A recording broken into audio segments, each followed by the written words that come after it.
Así dice el Señor, que no se gloríe el sabio en su sabiduría, ni el poderoso de su poder, ni el rico de su riqueza. Si alguien ha de gloriarse, que se gloríe en conocerme y de comprender que yo soy el Señor, que actúo en la tierra con amor, con derecho y justicia, pues es lo que a mí me agrada, afirma el Señor. Jeremías 9, 23 y 24. Instrúyeme, Señor, en tu camino para conducirme con fidelidad. Dame integridad de corazón para temer tu nombre. Salmos 86, 11. Amén. Amén. Escuela de oración es nuestro estudio, nuestro tema de estudio desde hace algunas semanas, pero desde la semana pasada el enfoque de nuestro estudio está básicamente orientado a cómo la oración tiene una relación tan estrecha con nuestra búsqueda de hacer la voluntad de Dios. Y entonces entramos en el terreno de conocer qué es la voluntad de Dios. Orar para conocer la voluntad de Dios. Esa oración se conoce como la oración por la búsqueda de la dirección de Dios. Es legítimo, es correcto que oremos, particularmente cuando estamos en procesos decisivos en nuestra vida, en momentos en los cuales tenemos que tomar una determinación, un rumbo, un camino, un derrotero, asumir tal vez nuevas responsabilidades, nuevas asignaturas que no estaban en nuestro diario andar, en nuestro desempeño habitual. Y por supuesto que eso nos lleva a la necesidad de buscar si es esto lo que Dios tiene para nosotros. A uno como candidato al santo ministerio, a alguien que dice yo quiero ser pastor, se le interroga, se le pregunta por qué quieres ser pastor, qué cosa te dice que tú podrías ser pastor. Bueno, yo sentí que Dios me está llamando. ¿Y cómo lo sentiste? ¿Qué certidumbre tienes de tu llamado? Bien, el proceso entre que alguien dice yo quiero ser pastor, aspiro a ser pastor y quisiera irme a preparar para ser pastor, hasta el momento en que esa persona finalmente va al seminario, pudiera tomar entre 1 y 2 años en donde será puesto a prueba y será evaluado por otros que tienen experiencia y van a analizar su desempeño, su comportamiento. Una de las historias bíblicas favoritas en los tiempos en que los creyentes buscamos dirección de Dios es la historia de Gedeón. Nos encanta.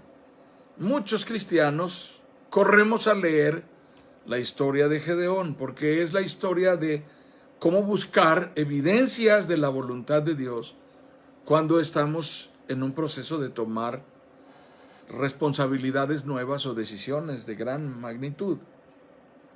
Voy a leer esta historia para que tengamos presente de qué se trata. Todos los madianitas y amalecitas y otros pueblos del oriente se aliaron y cruzaron el Jordán, acampando en el valle de Jezreel. Entonces Gedeón, poseído por el Espíritu del Señor, tocó la trompeta y todos los del clan de Abiezer fueron convocados a seguirlo. Envió mensajeros a toda la tribu de Manasés, convocándolos para que lo siguieran y además los envió a Aser, Zabulón y Neftalí, de modo que también estos se le unieron. Gedeón le dijo a Dios: si has de salvar a Israel por mi conducto, como has prometido, mira, tenderé un vellón de lana en la era sobre el suelo. Si el rocío cae solo sobre el vellón y todo el suelo alrededor queda seco, entonces sabré que salvarás a Israel por mi conducto como prometiste. Y así sucedió. Al día siguiente Gedeón se levantó temprano, exprimió el vellón para sacarle el rocío y llenó una taza de agua. Entonces Gedeón le dijo a Dios: no te enojes conmigo, déjame hacer solo una petición más. Permíteme hacer una prueba más con el vellón. Esta vez haz que solo el vellón quede seco y que todo el suelo quede cubierto de rocío. Así lo hizo Dios aquella noche. Solo el vellón quedó seco, mientras que todo el suelo estaba cubierto de rocío. Jueces capítulo 6, versículos 33 al 40. Amadas hermanas, por generaciones los creyentes hemos leído y hemos interpretado esta experiencia de Gedeón como una conducta digna de ser reproducida o imitada, como una evidencia de madurez y de mayor dependencia de Dios.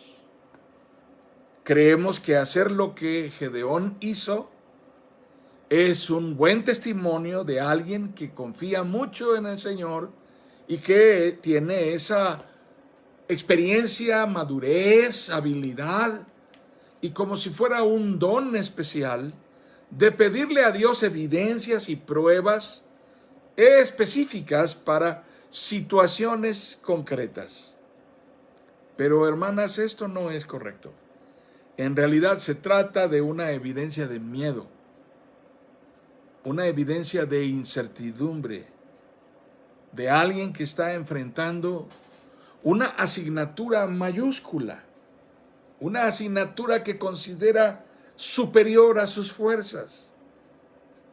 Está atemorizado interiormente, incierto, tiene dudas.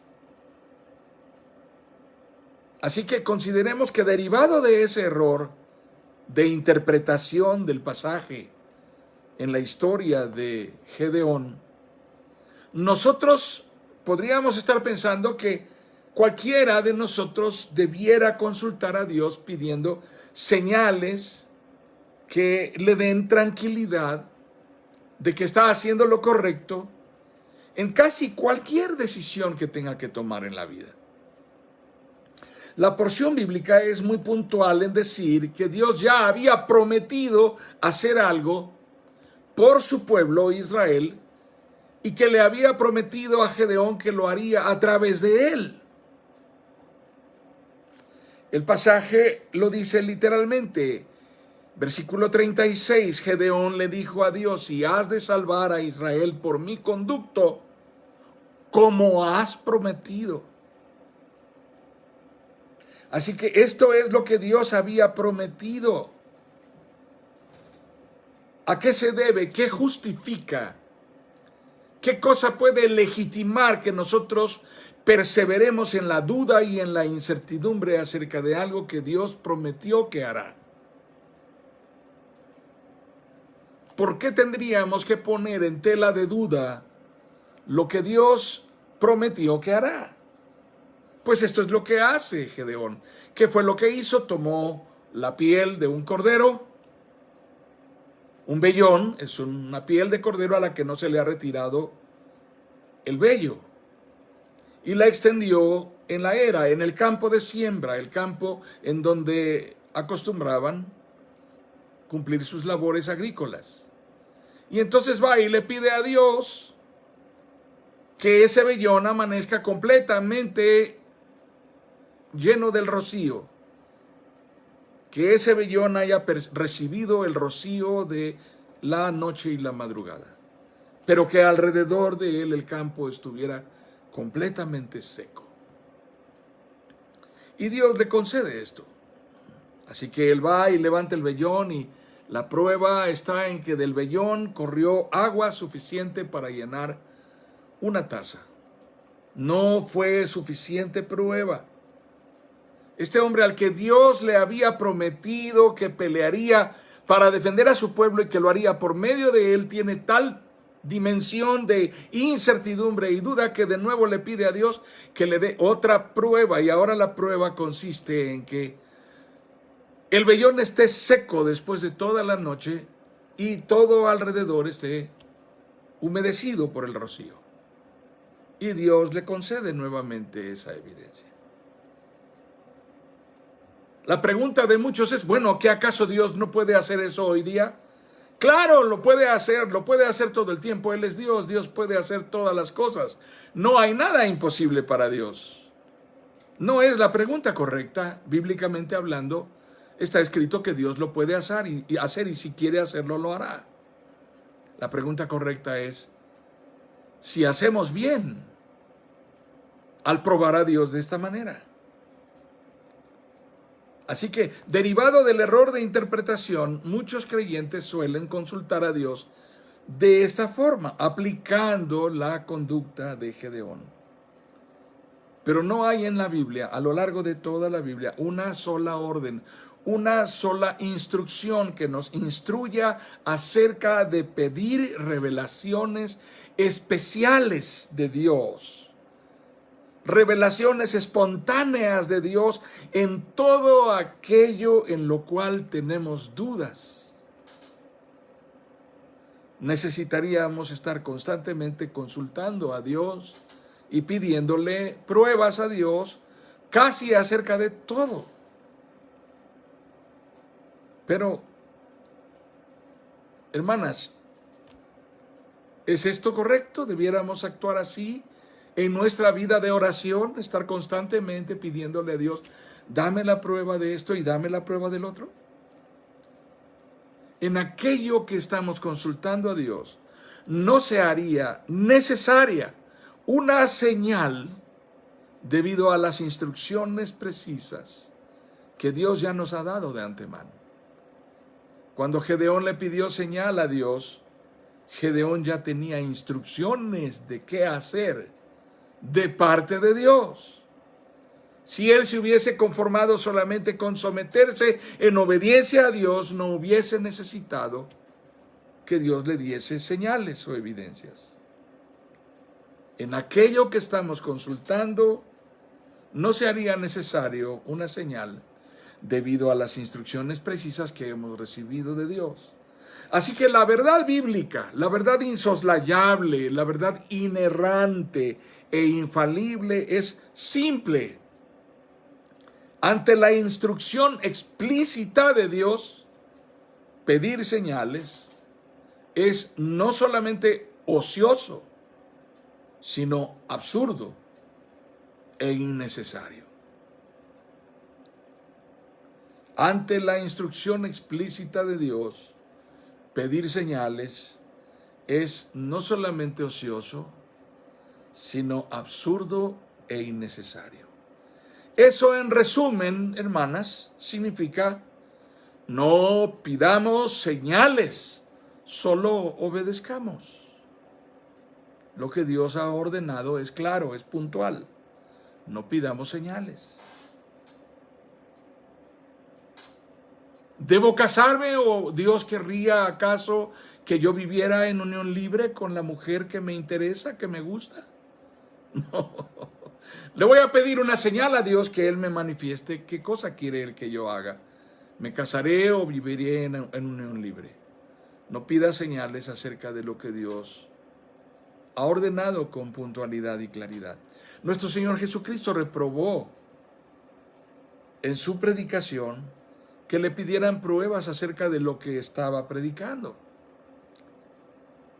La porción bíblica dice, como crecía la multitud, Jesús se puso a decirles, esta es una generación malvada, pide una señal milagrosa, pero no se le dará más señal que la de Jonás.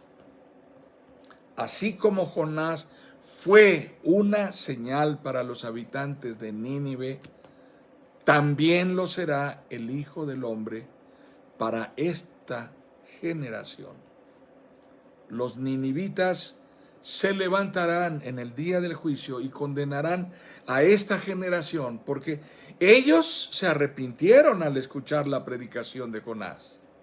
Y aquí tienen ustedes a uno más grande que Jonás. Así que nuestra señal no es que se moje el tapete que pongamos para que reciba el rocío, o que no se moje y el rocío caiga alrededor, o no pidamos señales, veamos nuestra señal revelada en Cristo, porque Él es mayor que Jonás, y Él ha usado este ejemplo para decir, la señal para los ninivitas fue Jonás, la señal para estos tiempos es Cristo.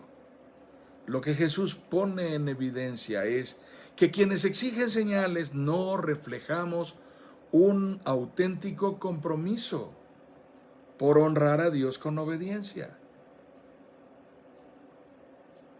Lo que en realidad Gedeón se estaba preguntando, ¿obedezco así nada más, sin discusión?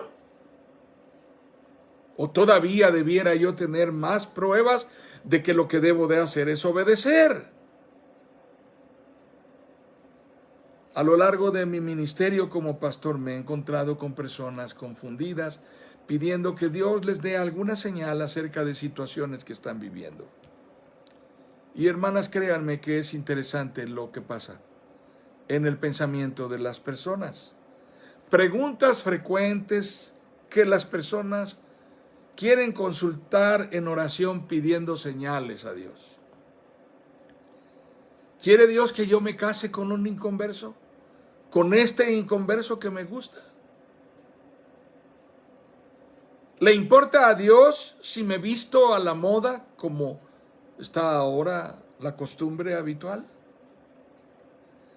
Yo quiero que Dios me dé una señal acerca de si Él reprueba que yo me ponga un tatuaje. Que Dios me demuestre, me dé una señal si está de acuerdo que yo estudie ingeniería o debo estudiar mejor arquitectura o debo estudiar a lo mejor otra carrera. Quiero que Dios me dé una señal en donde debo congregarme, en la iglesia, si debo ir a la iglesia donde va mi familia, porque me parece tan aburrida, es muy monótono, no me siento a gusto, no me gusta el pastor, no me gustan los himnos que cantan.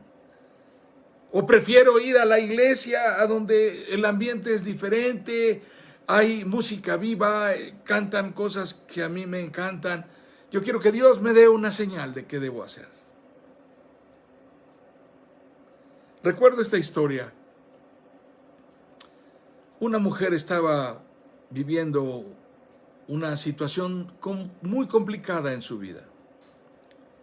Ella había estado casada y finalmente su matrimonio terminó y había quedado con una niña. Y ahora ella estaba criando a su niña y tenía a una nueva pareja.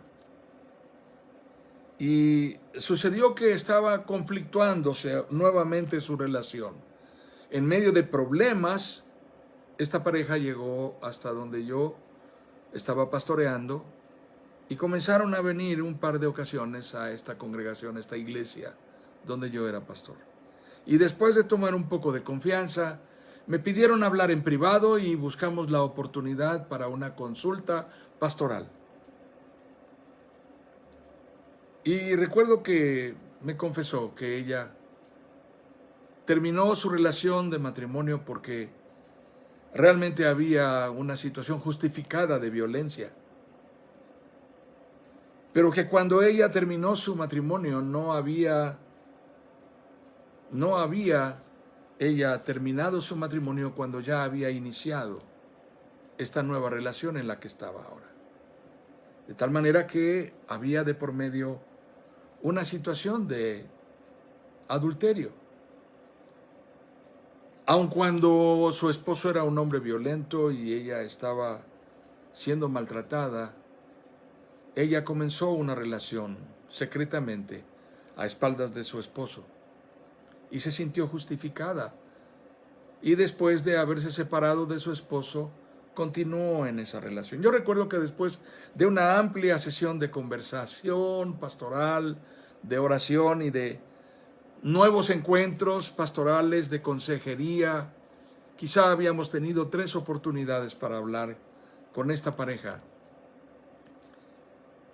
Y ellos, mientras tanto, habían estado asistiendo a un grupo cristiano muy efusivo, muy entusiasta, en donde había mucha euforia y algo muy animista, muy entusiasmado. Y les gustaba ir allí. Y entonces ella en alguna forma me dijo, yo quiero pertenecer a sus grupos de estudio, quiero formarme en la palabra, me gusta lo que enseñan, me agrada mucho la manera en que se comparte la Biblia. Y entonces yo le dije, ¿por qué no se congregan con nosotros? Intenten congregarse con nosotros y asistir. Y me acuerdo, me sonrío por esta respuesta que me dio. Fue tan significativa y sintomática de esto de lo que estamos hablando. Me dijo, pues déjeme ver, pastor. Voy a orar y le voy a pedir a Dios que me dé una señal, si Él quiere que yo comience a congregarme aquí con ustedes.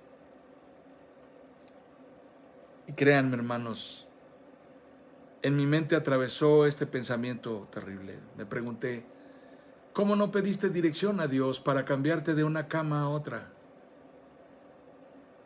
Cuando dejaste a tu marido porque era violento y te fuiste a la cama con un hombre que no era el padre de tu hija.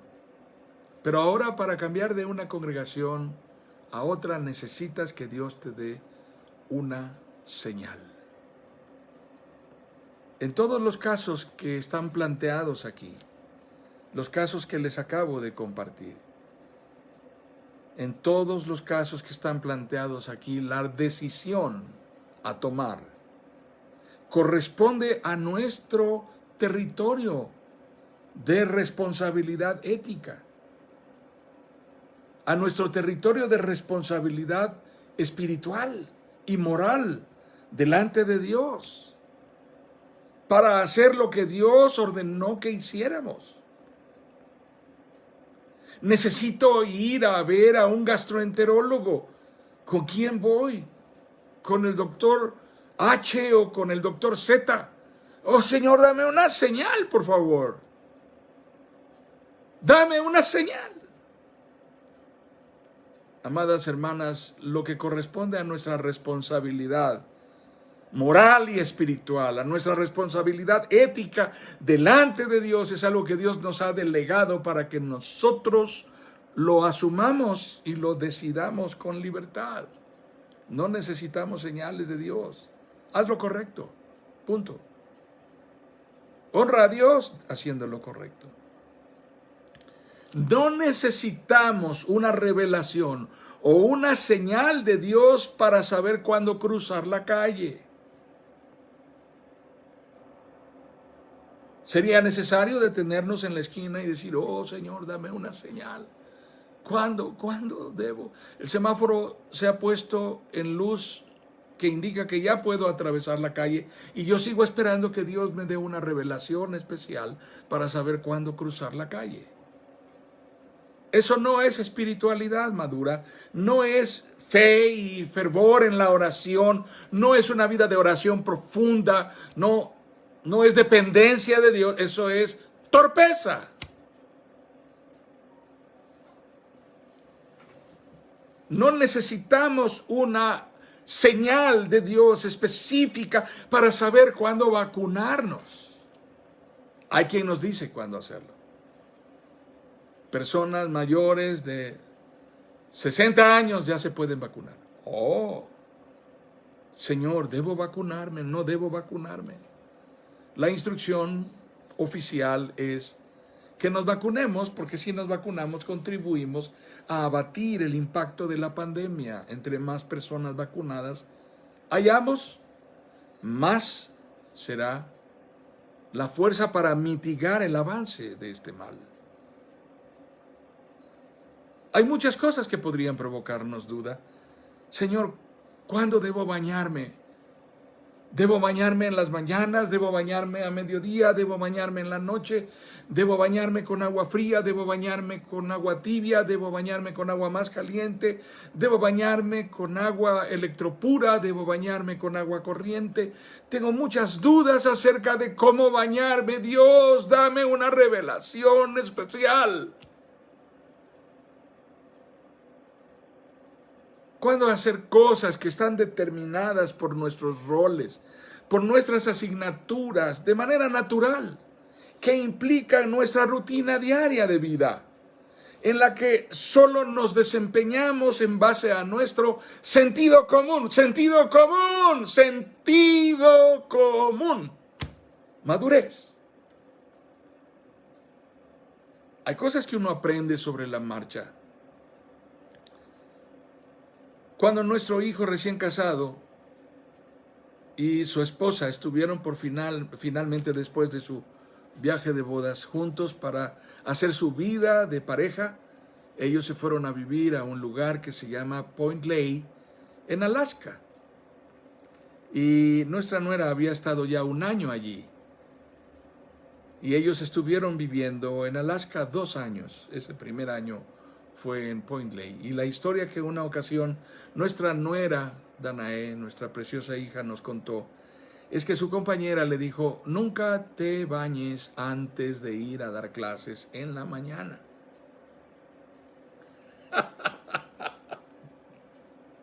Cada quien se baña cuando quiere, pero no allí, no en Point Lay.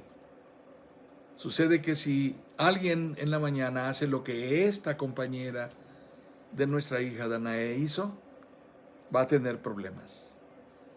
Ella, recién llegada a Point Lay, su primer día de clases, solamente decidió bañarse temprano y salir a dar clases. Cruzó la calle y cuando llegó al otro lado de la calle donde estaba la escuela, su cabello estaba cristalizado y comenzó a quebrarse, porque la temperatura allí es de -15, de -20, de -25 grados, de -35, de -50 grados. Y solamente en el contacto con la atmósfera, en un instante al salir, con el cabello humedecido, ¡pum!, se convirtió en hielo y comenzó a quebrarse. Uno puede cambiar hábitos en la vida, es cierto.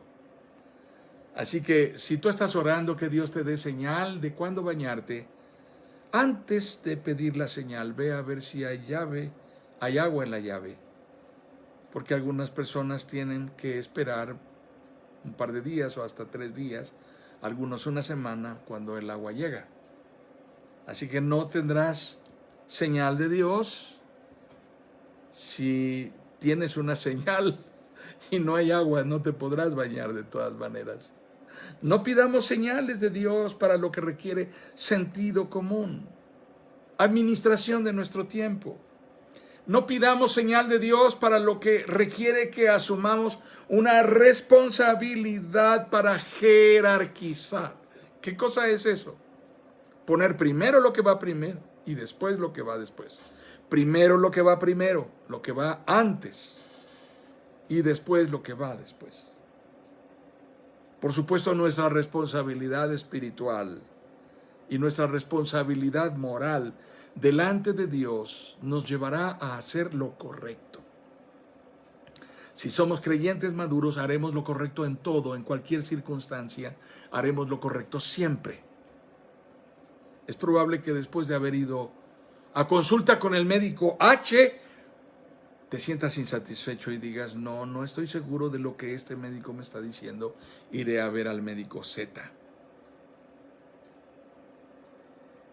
No es necesaria una revelación especial de Dios para hacer lo que es correcto y lo que a Él le agrada.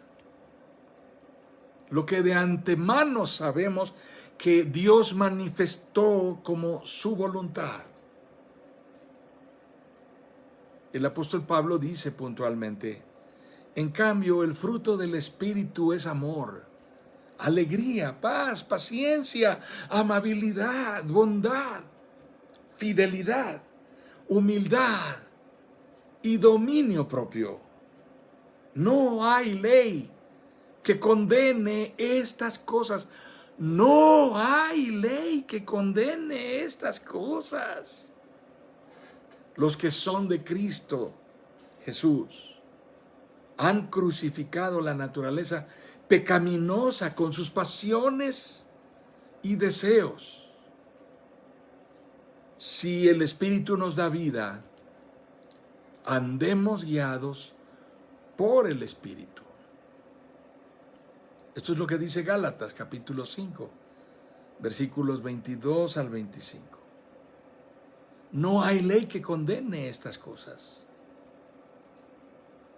Así que alguien te insulta, estás caminando por la calle y una persona te tropieza y todavía se voltea y te insulta y te dice algo relacionado con el 10 de mayo. Es tan común que la gente haga este tipo de cosas con la absoluta arbitrariedad, majadería, bajeza, vileza.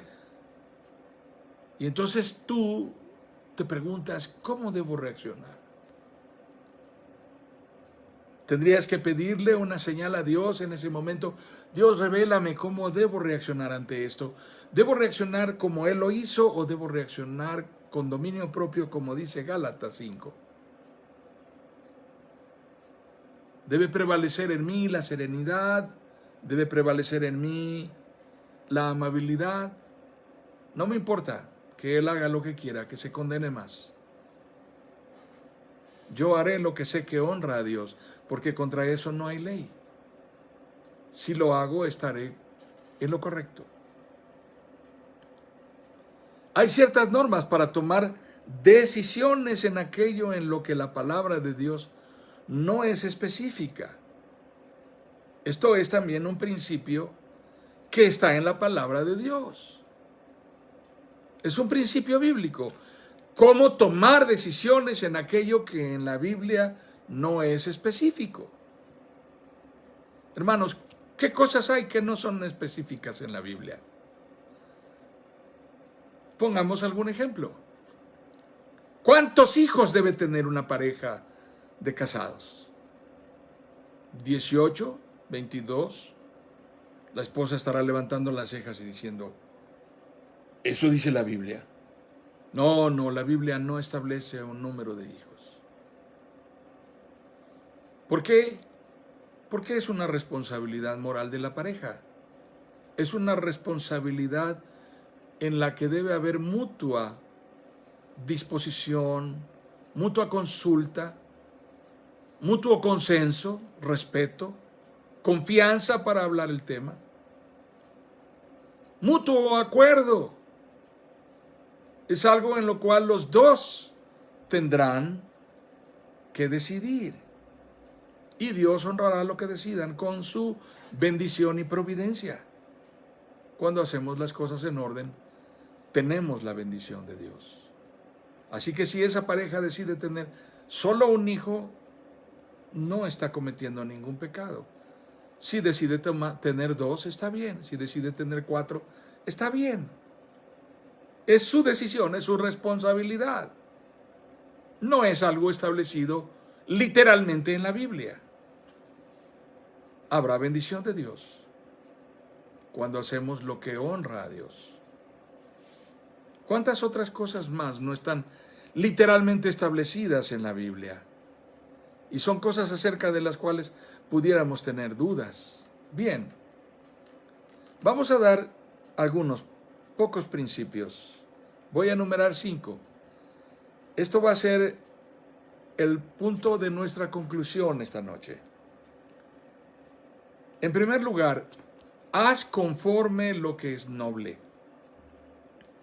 Haz conforme a lo que es justo, recto, de buen nombre, lo que corresponde al orden de Dios.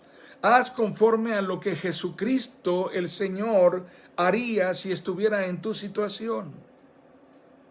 Hay un libro cristiano muy famoso, reconocido de hace muchas décadas, es del siglo pasado. El libro se llama En sus pasos. Es posible que ustedes lo puedan conseguir todavía en alguna librería cristiana.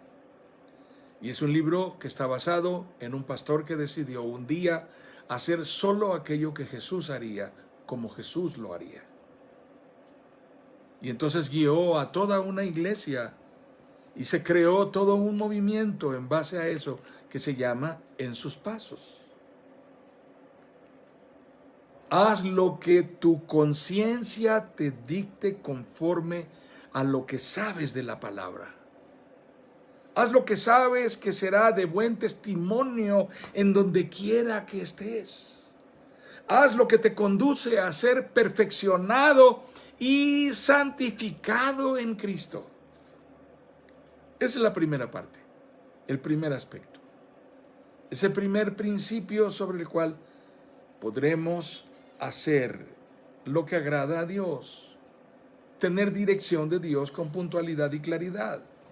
En segundo lugar, por el contrario, no hagas nada que sabes que no procede de Dios.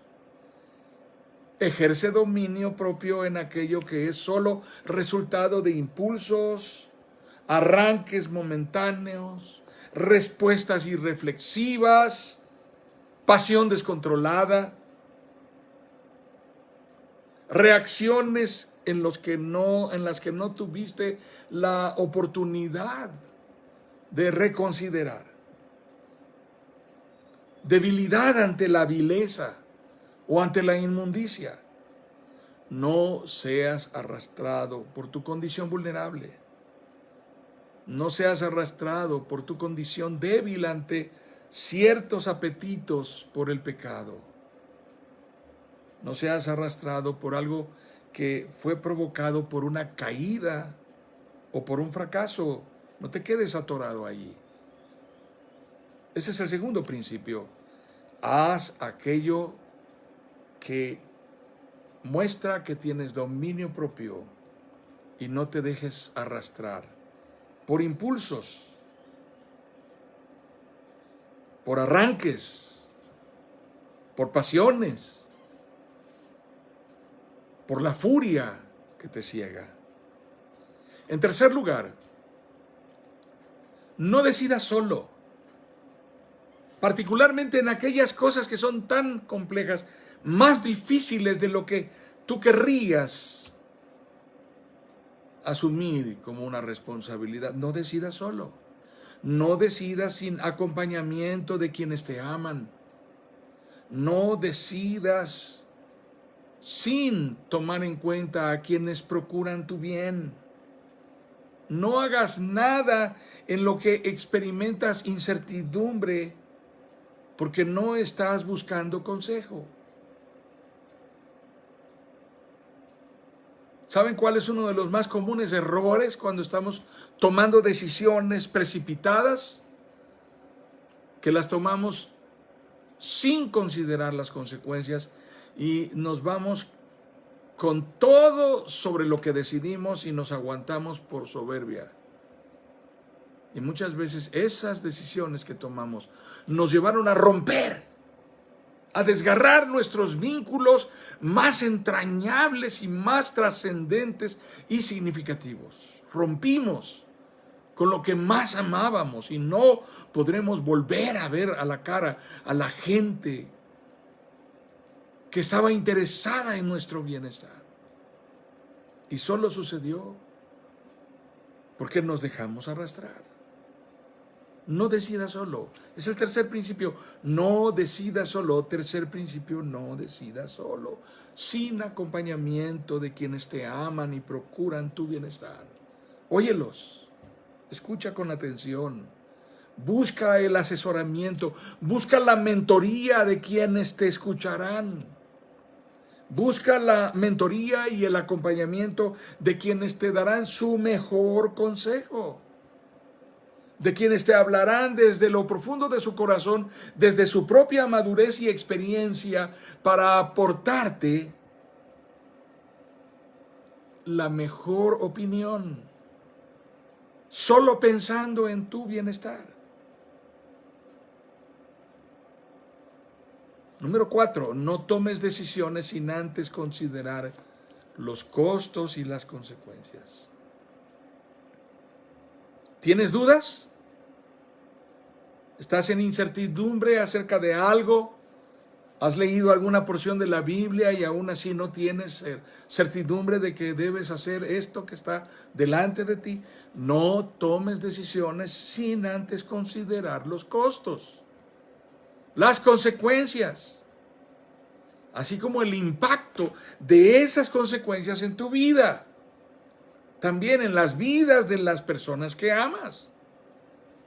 Al decidir, privilegia a los que amas, privilegia tus vínculos, privilegia tus relaciones significativas, las que son más trascendentes para ti.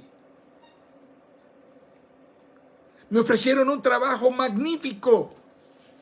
Es la mejor oportunidad de trabajo que he tenido en décadas. No quiero dejar pasar esta oportunidad. ¿Qué piensas, mi amor? ¿Lo tomo? Yo no quiero dejarlo pasar. ¿Y qué trabajo es? Pues la empresa me está enviando a Japón los próximos 3 años. ¿Y cuándo nos iríamos? No, tú no puedes ir, solamente iré yo.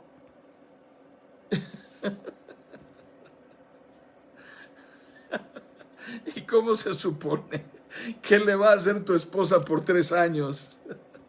Con 3 hijos, aunque tú estés ganando el triple, solamente intuye qué es lo que tu esposa querría que tú decidieras, aunque eso cueste dejar ir una gran oportunidad de trabajo. ¿Cuáles serían las consecuencias? No decidas sin tomar en cuenta las consecuencias. ¿Tienes una idea de a qué sabe un matrimonio después de 3 años de estar separados? ¿Tienes una idea de qué es lo que tus hijos conocen de ti y qué es lo que tú conoces de tus hijos después de 3 años de no estar con ellos? Sí, no es tan fácil. No tomes decisiones sin antes considerar las consecuencias. ¿Qué de malo tiene que me case con un inconverso? Parece una pregunta bastante bien argumentada, bien formulada. ¿Qué de malo tiene? Sí, el problema de esa oportunidad es precisamente que no parece tener nada de malo. ¿Qué de malo tiene? Bueno, simple y sencillamente que Dios no está de acuerdo, pero bueno, toma tu decisión bajo tu propio riesgo. No decidas sin considerar las consecuencias. Y número 5, considera que la capacidad de tomar decisiones de cualquier persona, la capacidad de tomar decisiones es una evidencia de madurez. Es una evidencia de dignidad que nos es atribuida por Dios. Dios delegó en el hombre soberanía. Por eso el hombre está facultado para ejercer la potestad de decidir. Dios nos dio esta atribución también a través de nuestro crecimiento por medio de nuestros padres, que nos fueron dando más libertad cada vez según nos veían crecer y madurar. Esa es la razón por la cual las decisiones no se dejan para que los hijos las tomen desde inmediatamente cuando son muy pequeños. Los padres van entrenando a sus hijos para ir asumiendo la responsabilidad de tomar decisiones. Recuerdo una ocasión, mi madre me llevó a comprar zapatos y yo era un chico puber, sería yo alrededor de los 10, 11 años, antes de la adolescencia. Y mi madre tenía una idea clara de lo que ella me quería comprar. Así que fuimos a la zapatería. Y fui tan insistente que mi madre no pudo más que acceder a comprarme el zapato que yo quise. Y mi madre no tenía la capacidad para estar comprando zapatos a cada rato. Así que aquella vez que fuimos a comprar zapatos y yo me encapriché con aquel par de zapatos que me gustó tanto, fue solo para que no pudiera yo usarlos. Nunca. Porque en la ocasión que yo me los puse para usarlos, me di cuenta que el zapato ceñiría mi pie, porque la horma del zapato no era adecuada a mi pie. Los zapatos tienen una horma y hay zapatos que tienen una horma adecuada para el pie de las personas. Así que mi pie no era para ese zapato. Mi madre lo sabía. Me dejó tomar la decisión, accedió y yo eché a perder la oportunidad. ¿Cuántas veces echamos a perder la oportunidad de tomar decisiones correctas en la facultad que nos fue delegada de poder ejercer soberanía sobre nuestras decisiones? Experimentamos ese privilegio proveniente de otros que nos aman, nuestros padres. Pero aún experimentamos esa libertad de tomar decisiones proveniente de otros que no son cercanos a nosotros, extraños. Un maestro quiere hacer un reconocimiento a un alumno destacado con un alto aprovechamiento y le dice: a ver, Julio, quiero que vengas, por favor. Te pedí que te quedaras cuando todo el grupo se había ido porque quiero hablar contigo. Mira, quiero darte a escoger. ¿Qué prefieres? ¿Quieres ayudarme a ser como un colaborador mío en el salón? Quiero privilegiarte porque eres el alumno más destacado. ¿Quieres privilegiarte con ser mi colaborador en el salón y apoyarme en las cosas que yo necesito? ¿O quieres solamente que te dé 1 punto o 2 de calificación? Elige. Es una elección, es una decisión. Tengo la libertad otorgada por un extraño, un maestro. Te pueden llamar y te dicen: tú tienes derecho a un ascenso en la empresa. Te puedes ir a una beca por 1 año y te puede la empresa pagar esos estudios, o puedes también tomar un nuevo puesto en la empresa durante ese año y después veremos si quieres irte a estudiar, pero ahorita puedes elegir entre esto y esto. Es en el desempeño profesional o laboral. En la iglesia, hermano, ¿qué le gustaría hacer? ¿Diácono o anciano? Hemos observado su testimonio. Es usted un hombre de Dios. Vemos que usted tiene un carácter idóneo para servir en la iglesia. Pero ¿qué preferiría? Usted quisiéramos oírle antes de pensar en anciano de iglesia, diácono. Es algo que puedo decidir. Podemos entender el sentido de estas cosas, pero estas decisiones son responsabilidad que involucra consecuencias. Consecuencias, hermanos. No decidamos sin tomar en cuenta las consecuencias. Y cualquier cosa que decidamos, determinémonos a honrar a Dios, entendiendo que en ello está en juego nuestra propia honra, nuestra propia dignidad.